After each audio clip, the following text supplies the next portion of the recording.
Yo! Nagpunta nga pala kami sa World Heritage Site. Andito nga pala ako sa May World Heritage Katsurenjo Site. Tapos ito yung mukha, oh. May lang, magka-picture ako. Ayan yung hari. Akit nga pala kami sa taas na ito, kaya bibili muna kami ng ticket. Kasi wala daw CR sa taas, kaya lahat pupunta dito mag-CR muna kayo sa baba, no? Siguro dito yung entrance. Ilang minutong paglalakad lang, nakita ko rin ang daanan. Dito kaya yon? Alam ko dito yun, tama ba to? Hindi ko alam, pero papasukin natin muna.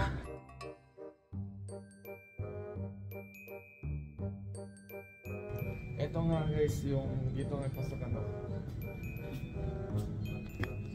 Yo! Nasa loob nga pala kami ng museum. May game din, no?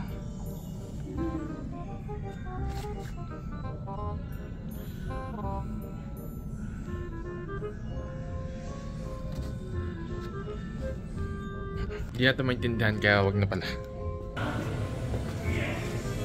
Kami tumingin sa museum. Sa susunod naman ay akit na kami sa bundok. Ano ng Japan, tirahan ng emperador. Ito yung guide ko nga pala si Father. Ayun yung nakikita niyo na yun. Oh.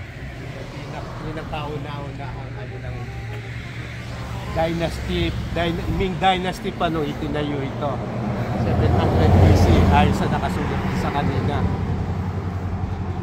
Yan yung naging protection ng mga Hapon sa pananakot ng mga Inchik. Yan taas na yan, isipin nyo paano nila naitayo yung ganyan sa ibabaw ng bundok.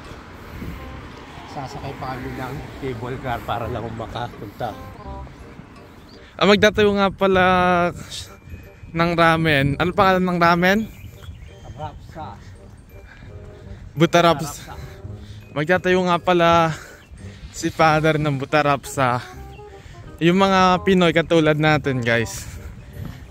50% discount. 50% discount, kaya 500 din lang makakain ka na ng ramen, sobrang laki. Sa sulit pa, di ba? Yun, kaya punta na kayo. Hindi pa siya open, pero mga Pinoy 50% off. Sulit na sulit. Ito na ako, umandar. Pwede siyang lakarin, pero kung nahirapan ka maglakad, pwedeng sakyan to. Pag bumili ka ng ticket, libre lang.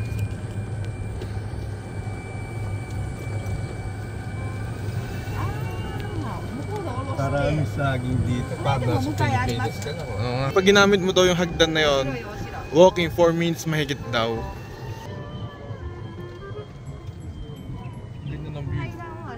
こちらですね。はい。またタイミングが合えばご利用も可能です。はい、乗ります。またタイミングがあったら。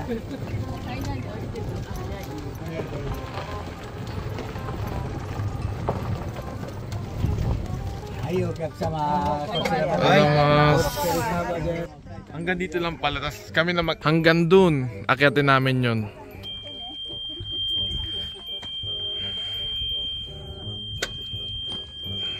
Pang thumbnail. Father guide, father guide. Saan po tayo pupunta? Ito yung entrance ng castle. Ito yung kauna-unahang castle, kaya tignan natin bakit World Heritage siya. First time kung makapunta sa isang lugar ng World Heritage.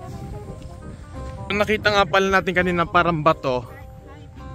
Ito nga pala yon. Ang ganda ng view.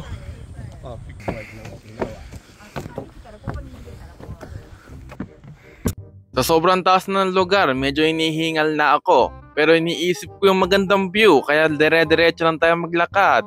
Mainit nga pala sa Okinawa, kaya pinagpawisan ako. Andito na tayo. Ang ganda ng view.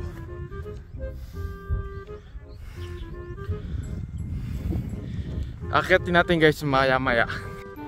Dream ko nga palang pumunta sa lahat ng World Heritage Site. Tapos nakapunta tayo sa isang World Heritage Site dito sa Okinawa.